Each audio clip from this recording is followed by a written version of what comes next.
Donc, rebonjour à tous. Donc, Maud Rothermen, donc je suis médecin psychiatre à Rouen. Donc, effectivement, moi, je vais vous parler plutôt du parcours neurostimulation dans la schizophrénie.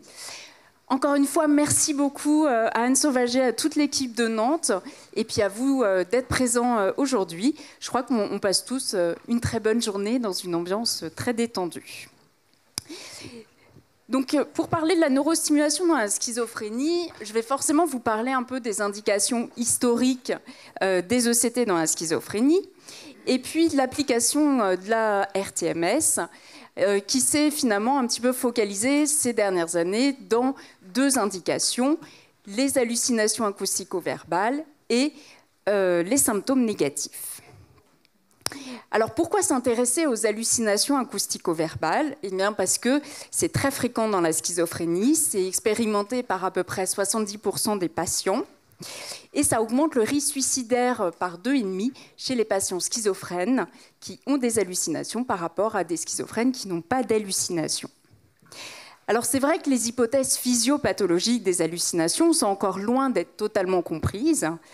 C'est vrai qu'il y a des hypothèses à la fois cognitives, donc sur l'agentivité, des hypothèses pharmacologie avec l'hyperdopaminergie, des hypothèses aussi génétiques avec des anomalies génétiques sur la voie sérotoninergique, dopaminergique, sur les voies de transcription FOX2. Et il y a aussi des hypothèses en neuroimagerie. Nous avons notamment cette magnifique méta-analyse de Renaud Jardry en 2011 qui a compilé 10 études d'imagerie fonctionnelle pour essayer d'identifier les zones qui étaient hyperfonctionnelles pendant des hallucinations acoustico-verbales. Il est ressorti de cette méta-analyse qu'il y avait vraiment une suractivation dans une zone, la zone impliquée dans le langage, et notamment dans la jonction temporo-pariétale gauche, et ce qui fournissait une cible un petit peu préférentielle pour la RTMS, plutôt d'action un peu localisée. Alors, vous savez que dans la RTMS, il y a deux paradigmes qui existent en stimulation. Classiquement, c'est que la haute fréquence est plutôt excitatrice et que la basse fréquence inhibitrice. Alors, en 2008, ce principe il a un petit peu été relativisé par Oudoyer, qui a montré que la basse fréquence ou la haute fréquence, appliquée sur une zone sur le cortex temporal, pouvait exercer la même activité inhibitrice comparativement au cortex moteur. Et donc, la haute fréquence pouvait produire des effets inhibiteurs sur des zones non cortex moteur, et ça pouvait même produire des effets un petit peu plus à distance. Néanmoins, ce qui est resté comme paradigme, c'est se dire, si on a une hyperactivité au niveau de la jonction temporo-pariétale gauche, qui est impliquée dans la genèse des hallucinations, eh bien, on va essayer d'inhiber cette hyperactivation et d'appliquer de la RTMS à basse fréquence. Et c'est ce qu'a fait l'équipe de Yale, dirigée par Hoffman, en 1999, qui a été la première équipe à appliquer de la basse fréquence sur la jonction temporo-pariétale gauche pour soigner les hallucinations acoustico-verbales des patients schizophrènes. Alors, les études qui ont suivi, les 10 années qui ont suivi, ont plutôt été confirmer ces résultats. Et puis, finalement, avec une étude en 2011 de Slotema qui a venu un peu contredire ces résultats. Donc, dans l'étude de Slotema, on comparait de la RTMS basse fréquence appliquée sur la jonction temporopariétale gauche, repérée avec un système EEG, comparativement à de la RTMS basse fréquence appliquée par neuronavigateur, comparativement à du placebo. Donc cette étude négative vient un peu contrecarrer ces résultats positifs initiés par Hoffman. Et après les années qui ont suivi, de 2011 à 2020, finalement sur 9 études cliniques, il n'y en a plus que 2 qui sont en faveur de la basse fréquence. Et au fur et à mesure de ces études négatives, on a vu en fait la taille d'effet de l'effet de la RTMS basse fréquence sur les hallucinations acoustico-verbales diminuer au fur et à mesure des méta-analyses et passer de 0,76 à plus récemment 0,27, qui est une taille d'effet plutôt très modérée. Et c'est ce qui a conduit à finalement un peu rétrograder ou finalement obtenir un faible niveau de preuve d'efficacité de la RTMS appliquée sur la jonction temporopariétale gauche dans les hallucinations acoustico-verbales. Ces résultats négatifs ont conduit aussi à essayer de changer de paradigme. Donc on a vu en 2008, les travaux d'Oudoyer nous disent, bon, finalement, le principe de basse fréquence inhibitrice, de haute fréquence excitatrice, ça a plutôt été testé sur le cortex moteur, mais finalement, si on l'applique sur le cortex temporal, peut-être qu'on n'obtient pas du tout les mêmes effets, et peut-être que la haute fréquence est plutôt inhibitrice. Ensuite, on a quand même ce rationnel que des protocoles de RTMS haute fréquence sont déjà utilisés avec succès dans les douleurs neuropathiques et les acouphènes. Et notamment dans les acouphènes, la basse fréquence fait aussi bien que la haute fréquence. Et ensuite, il y a un autre paradigme, enfin un autre argument à prendre en compte, c'est que si on fait de la haute fréquence, on augmente le nombre de pulses sur une même durée. Et les études dans la dépression nous ont montré que finalement, plus on augmente le nombre de pulses et plus on augmente l'efficacité de notre traitement. Et donc, c'est tous ces arguments qui ont conduit l'équipe de Sonia Dollfuss et d'autres à utiliser des protocoles de haute fréquence pour soigner les hallucinations acoustico-verbales dans la schizophrénie. Donc, en 2009, on a le premier papier du docteur Montagne-Larmurier qui a utilisé un protocole de haute fréquence. Donc, c'était 2 séances par jour pendant 2 jours, appliquées sur une zone un petit peu particulière du cortex temporopariétal gauche. C'est une zone en fait qui se définit par le croisement entre la projection de la branche ascendante du sulcus latéral gauche, représenté en gauche, et le sillon temporal supérieur gauche. Alors, on peut se dire qu'intuitivement, c'est une zone un petit peu difficile à repérer, et pas du tout. Sonia Dollfuss nous assure sur le papier que c'est une zone qui est, une fois qu'on a un petit peu entraîné, on la repère en 5 minutes. Et il est vrai que mon collègue Pierre Quesada, qui nous fait souvent en fait, les repérages en IRM, met à peu près 5 minutes pour la repérer. Donc ce n'est absolument pas de la publicité mensongère. Donc l'étude du docteur Montagne-Larmurier en fait, a montré sur 11 patients une diminution à peu près de plus de 30% sur 7 patients sur 11 des hallucinations évaluées par une échelle d'évaluation, l'AHARS. En 2018, Sonia Dollfuss a voulu répliquer en fait, ces résultats, mais là dans une étude randomisée, contrôlée contre placebo, où plusieurs centres de cette salle ont participé.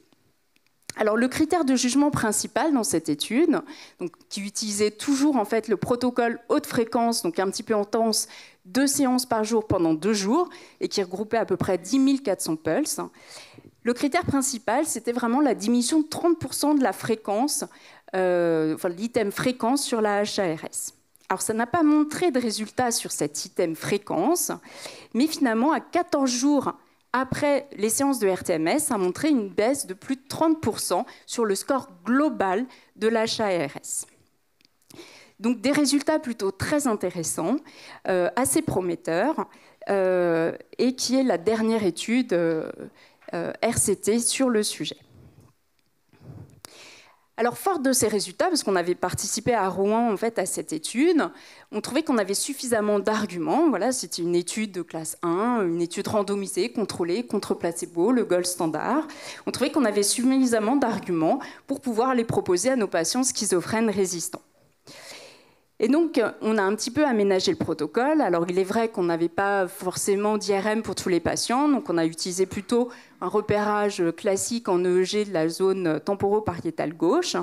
Et puis, à partir des observations qu'on avait, et puis aussi des apprentissages qu'on avait de la RTMS sur la dépression au fur et à mesure des séances ou des années, on avait plutôt tendance à augmenter le nombre de pulses, augmenter le nombre de séances de traitement. Et on a un petit peu adapté son protocole. Donc on a proposé ce protocole de mai 2020 à septembre 2022 et on a analysé les résultats de façon rétrospective avec des patients qui avaient été évalués régulièrement tant par la BPRS pour au niveau de leur symptomatologie psychotique globale qu'au niveau de leur symptomatologie hallucinatoire avec la HRS. Donc voici un petit peu, on a établi en fait deux types de protocoles. Un protocole dit léger, donc qui est fortement inspiré de celui de Sonia Dolfus, avec toujours ce protocole de base, 2 séances par jour pendant 2 jours, et après 2 séances par jour toutes les semaines pendant un mois, puis après 2 séances par jour tous les 15 jours. Et puis, comme notre machine de RTMS est à la porte d'entrée de l'UMD, et qu'il y a énormément de patients de l'UMD qui viennent faire de la RTMS, on a prévu un protocole dit lourd pour les patients qui avaient une CGI supérieure à 4 à l'entrée. Ou grosso modo, en fait, on double toutes les séances. Et voici les données en fait, qu'on a obtenues. Donc, l'évolution des scores HARS de nos 47 patients au cours des 6 premiers mois. Donc, pour vraiment tester en fait l'évolution de la HARS, on a utilisé un test de Friedman pour bien tester en fait l'évolution des scores. Et finalement, on s'est aperçu qu'à 6 mois, on avait une diminution chez nos patients de plus de 58% du score initial de l'HARS et que de façon parallèle, on avait une diminution aussi du score de 42% du score initial de la BPRS. Et donc, au fur et à mesure des mois, on a vraiment vu des patients même amender en fait complètement leurs hallucinations et avoir un bien meilleur contact, être beaucoup plus présent. Et notre grand regret, je dois vous l'avouer, c'est de ne pas avoir fait de test neurocognitif avant, après, pour voir l'évolution. Alors bien sûr, tout ça ne sont que des données rétrospectives, avec tous les écueils des données rétrospectives. On n'a pas de groupe placebo, c'est de la vie réelle. En plus, avec notre repérage un peu manuel ou avec les repères EEG, on est certainement à peu près à 3 cm de la cible définie par Sonia Dolfus, donc on manque clairement de précision. En revanche, on a trouvé que c'était intéressant et que finalement ça ouvrait la discussion sur le fait que les phénomènes hallucinatoires évoluant quand même depuis plus d'une dizaine d'années, il fallait certainement quand même peut-être beaucoup plus de séances que 4 séances pour obtenir un effet significatif et pérenne dans le temps. Après, toutes ces questions, elles vont certainement trouver des réponses dans le nouveau protocole de Sonia Dolfus qui s'appelle MAINSTEAM, auquel va participer 11 centres qui devraient recruter 120 patients et qui devrait comparer de la RTMS active, ce protocole à haute fréquence, versus placebo, et toujours sous neuronavigation. Et donc, dans le but de ce protocole, là, c'est d'évaluer l'efficacité de cette RTMS haute fréquence, mais à 4 mois chez ces patients, en reprenant un petit peu le schéma d'application des RTMS selon notre protocole un peu léger, c'est-à-dire les 4 séances de RTMS suivies de 2 séances par RTMS pendant un mois, puis après 2 séances tous les 15 jours. Et puis la petite nouveauté de MAINSTEAM, c'est qu'on va certainement pouvoir implémenter, en fait, évaluer les hallucinations grâce avec une application smartphone qui s'appelle Mimo et qu'a mis au point Madame Dolfus et qui permet aux patients d'évaluer leurs hallucinations à tout moment ou à des temps répétés.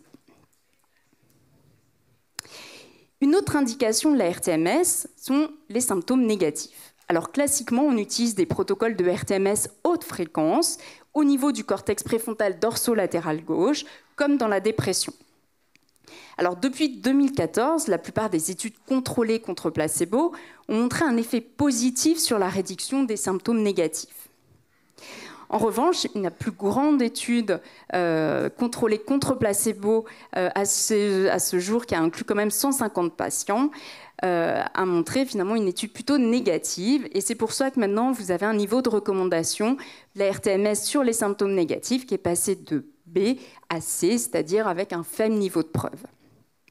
Mais ce qui pose aussi d'autres questions. Est-ce que finalement on a bien contrôlé aussi l'effet sur les symptômes dépressifs? On sait que symptômes négatifs, symptômes dépressifs dans la schizophrénie, c'est pas toujours facile à distinguer. Et puis ce qui pose aussi la question de comment on évalue les symptômes négatifs dans la schizophrénie. Est-ce que la PANSS, la SANS sont des échelles parfaites ou est-ce qu'il faudrait mieux pas utiliser des échelles d'auto-évaluation des symptômes négatifs comme la SNS, qui est une échelle mise au point aussi également à Caen. Je suis désolée, je cite beaucoup la Normandie. Mais c'est vraiment un outil particulièrement pertinent qui a été élaboré à partir des verbatims des patients. Et puis, si on s'intéresse un petit peu plus dans le détail des protocoles de la RTMS et symptômes négatifs, on s'aperçoit aussi qu'il y a une forte hétérogénéité entre les protocoles et des fois entre les bobines utilisées. Par exemple, l'étude de Zhao utilise une bobine circulaire dont on sait que le champ d'action est quand même beaucoup plus vaste que les bobines en 8. Et on a aussi également des bobines H1 qui ont été utilisées. Et on a même une étude en 2016, là, qui n'a plus stimulé le cortex préfrontal, mais le vermis cérébelleux, avec des résultats positifs sur les symptômes négatifs, mais qui n'ont pas encore été répliqués. Alors c'est vrai qu'on a refait un petit peu l'historique des ECT ce matin, donc je ne vous reparlerai pas des poissons torpilles, mais juste pour vous dire qu'effectivement, les travaux historiques dans des ECT sont appliqués aux schizophrènes, avec vraiment les théories de Van Meduna ou de Joreg, qui étaient qu'il y avait un antagonisme entre schizophrénie et épilepsie. Donc finalement, ça venait d'observations que les patients qui avaient à l'époque une démence précoce s'amélioraient quand ils avaient des crises convulsives, ou finalement les patients épileptiques ne pouvaient pas être psychotiques, ce qui a été démenti par la suite. Ou enfin, Van Meduna étant un anatomopathologiste, en fait, qu'il y avait une glie plus faible en fait, chez les patients schizophrènes que chez les patients épileptiques. Et c'est ainsi qu'on a décidé, ou qu'ont été mis au point des techniques pour déclencher des crises d'épilepsie, d'abord par camphre, cardazole, et enfin par des chocs électriques. Ensuite, en Europe, c'est vrai qu'il y a eu un déclin en fait, de l'intérêt des ECT dans la schizophrénie avec l'avènement de la psychopharmacologie, et il y a eu un regain d'intérêt seulement depuis les années 80. Les recommandations d'experts ne sont pas tous d'accord en fait, sur les indications des ECT dans la schizophrénie. Alors vous avez, mais ils sont tous d'accord sur le fait qu'on peut utiliser les ECT dans la schizophrénie. Vous avez certaines recommandations qui mettent en place, qui recommandent surtout les ECT quand il y a des éléments paranoïdes au premier plan ou quand il y a une résistance médicamenteuse, en cas de troubles schizoaffectifs ou encore de catatonie. Si on s'intéresse aux résultats des ECT et schizophrénie, finalement, on a des résultats plutôt défavorables si on compare ECT versus antipsychotiques seuls. Mais on a de plus en plus d'arguments de preuve en faveur de la combinaison ECT et antipsychotique, que ce soit en phase aiguë ou en consolidation. Il y avait cette étude de Sean Patana qui montrait qu'il y avait effectivement, après une cure d'ECT dans la schizophrénie, 90% de rechute à 12 mois si ECT ou antipsychotique seul, alors qu'on était plutôt à 40% de rechute avec ECT combiné aux antipsychotiques si appliqué pendant au moins 6 mois. Alors, ce qui ressort, c'est quels sont les symptômes les plus améliorés quand on fait des ECT dans la schizophrénie. Alors, c'est avant tout les symptômes positifs, mais aussi dépressifs et les symptômes agressifs. Parmi les antipsychotiques, il y a une molécule qui ressort énormément, c'est la clozapine. Ça serait finalement la molécule qui tire le plus de bénéfices d'une potentialisation par ECT. Alors donc, l'intérêt d'utiliser l'ECT en tant que stratégie d'association de la clozapine a été confirmé par une méta-analyse récente de Lally, où finalement, sur 71 patients, c'est vrai qu'on est quand même sur des petits effectifs, mais on s'intéresse à la schizophrénie ultra-résistante, la schizophrénie qui résiste à la clozapine, mais qui est à peu près 30 à 40% des patients sous clozapine. Si on considère ces 71 patients issus d'études randomisées contre placebo ou d'essais ouverts, on a 54% de réponses. Alors vous allez me dire, combien on utilise d'ECT? Dans la méta-analyse, c'est à peu près 11 ECT. Vous allez me dire, mais est-ce que la clozapine était une clozapinémie suffisante? Il semble, en tout cas elle était supérieure à 350, au moins en moyenne à 772. Alors on voit qu'il y a une grande hétérogénéité entre le nombre d'ECT appliqués, entre 4 et 30. Et puis néanmoins, on fait état dans cette méta-analyse d'un taux de rechute d'environ 32% et de 14% d'effets secondaires atypnésiques, mais il faut avouer que les effets cognitifs chez les patients schizophrènes en cours d'ECT sont assez peu évalués ou difficilement évalués. En tout cas, vous avez un consensus d'experts récents qui montre que les ECT sont recommandés avec la clozapine quand il y a une persistance de symptômes positifs ou d'idées suicidaires. Alors c'est vrai que finalement, reste en suspens avec, on sait que finalement les effets aigus de la combinaison ECT-clozapine sont connus, mais alors finalement, combien faut faire d'ECT dans la schizophrénie? Donc il y avait quand même des données de la littérature qui suggéraient qu'il faut en faire beaucoup plus que dans la dépression, au moins 20. En tout cas, 20 est supérieur à 12. Mais en tout cas, on a quand même très peu de données en fait, sur l'efficacité de cette combinaison dans la prévention de la rechute. Et il n'y a jamais eu de comparaison de cures courtes versus longues. Et les seules études où il y a des cures longues, c'est-à-dire au moins 40 ECT, sont de la littérature scandinave et qui montrent plutôt un bénéfice fonctionnel important pour le patient.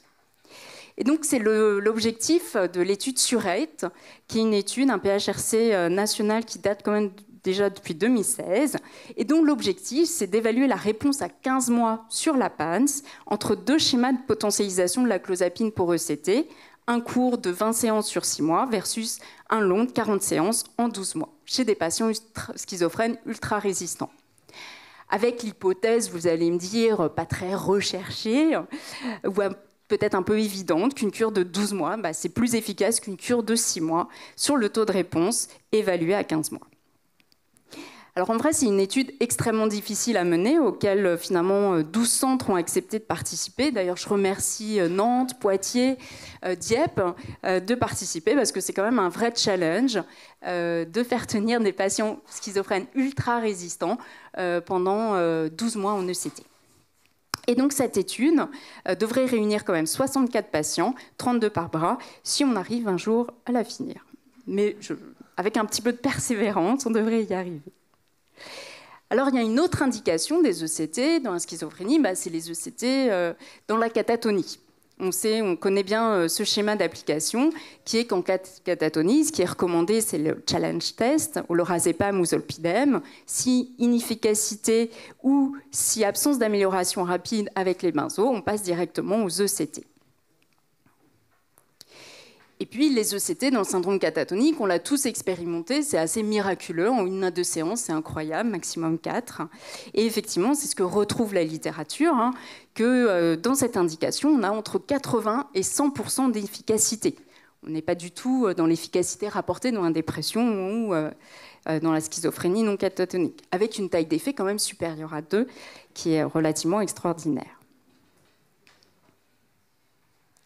Donc en conclusion, pour la RTMS, on a quand même encore une grande hétérogénéité dans les protocoles de RTMS, notamment dans les hallucinations acoustico-verbales, où on voit quand même éclore ces protocoles à haute fréquence, et encore plus encore dans les symptômes négatifs.